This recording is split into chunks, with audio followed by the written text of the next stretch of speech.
Assalamualaikum warahmatullahi wabarakatuh.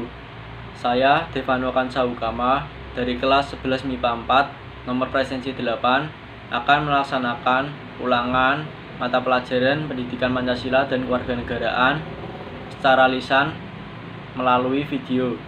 Di sini saya menghafal soal untuk menjawab pertanyaan-pertanyaan. Langsung saja, pertanyaan yang pertama. Pengertian HAM secara umum.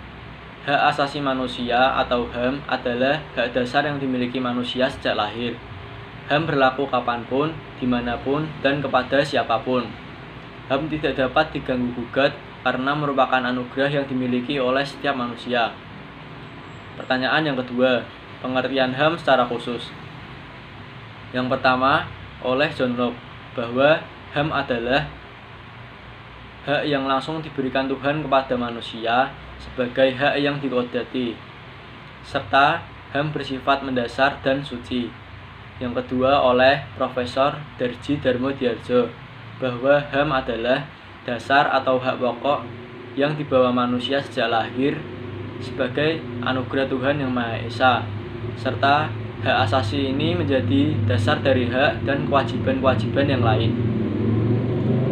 Pertanyaan yang ketiga, landasan hukum HAM adalah yang pertama ada Undang-Undang Nomor 39 Tahun 1999 tentang hak asasi manusia.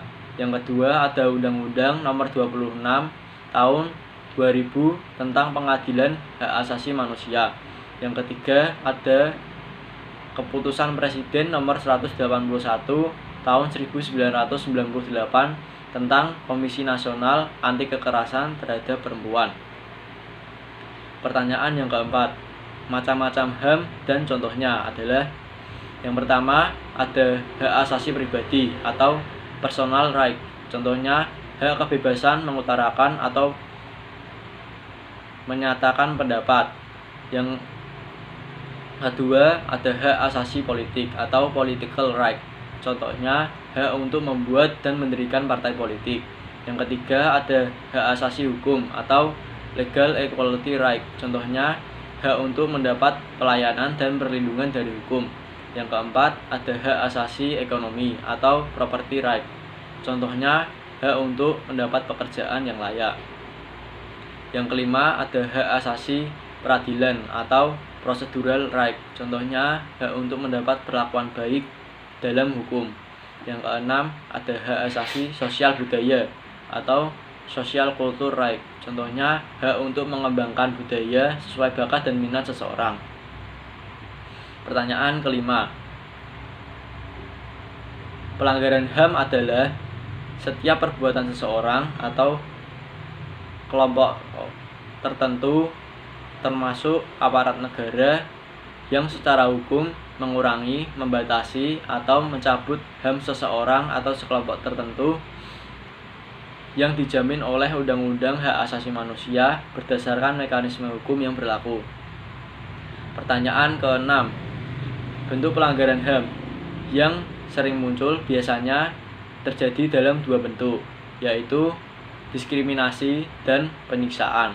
Diskriminasi terhadap seseorang atau kelompok tertentu, serta penyiksaan terhadap seseorang atau kelompok tertentu secara fisik maupun secara mental. Pertanyaan ke-7, jenis pelanggaran HAM adalah yang pertama, pelanggaran HAM berat. Pelanggaran ini dapat diklasifikasikan menjadi dua, yaitu kekerasan genosida dan kekerasan terhadap kemanusiaan. Selanjutnya, pelanggaran HAM ringan. Contohnya adalah pelanggaran terhadap hak berpendapat dan berekspresi. Pertanyaan ke-8, penyebab pelanggaran HAM adalah disebabkan oleh dua faktor. Yang pertama, faktor internal. Contohnya sikap egoisme, sikap intoleransi, dan adanya rasa balas dendam terhadap seseorang atau kelompok tertentu. Yang kedua, melalui faktor eksternal. Contohnya penyalahgunaan kekuasaan, penyalahgunaan teknologi, dan masalah ekonomi. Pertanyaan ke-9, Contoh kasus pelanggaran HAM di Indonesia adalah yang pertama ada tragedi Trisakti terjadi pada 12 Mei tahun 1998 yang menyebabkan 4 orang mahasiswa tewas dan beberapa luka-luka. Yang kedua ada peristiwa Tanjung Priok terjadi pada 12 September tahun 1984 yang menyebabkan 24 orang tewas dan 54 lainnya luka-luka. Yang ketiga ada peristiwa bom Bali terjadi pada 12 Oktober tahun 2002 yang menyebabkan ratusan orang tewas dan luka-luka. Pertanyaan ke-11. Pertanyaan ke-10.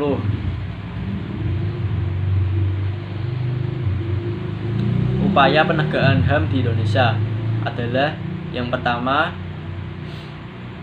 pembentukan Komisi Nasional Hak Asasi Manusia atau Komnas HAM.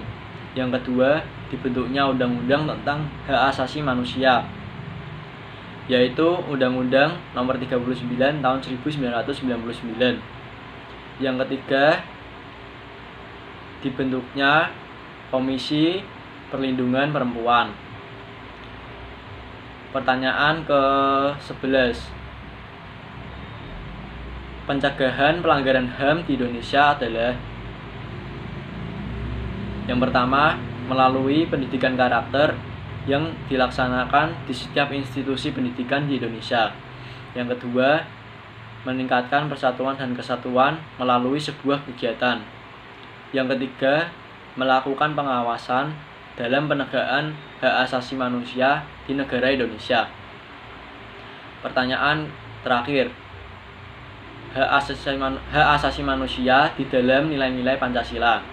Antara lain, sila pertama yaitu menjamin setiap warga negara dapat memeluk agamanya masing-masing. Yang kedua, sila kedua yaitu memperlakukan setiap manusia dengan pantas dan layak. Yang ketiga, sila ketiga yaitu mengutamakan kepentingan bangsa di atas kepentingan pribadi. Yang keempat, sila keempat yaitu menjamin setiap warga negara dapat berpendapat di dalam pemerintahan negara Indonesia. Yang kelima, yaitu sila kelima, menjamin setiap warga negara hidup dengan layak di negara Indonesia. Sekian dari saya, bila ada kesalahan mohon maaf. Wabillahi taufik wal hidayah. Wassalamualaikum warahmatullahi wabarakatuh.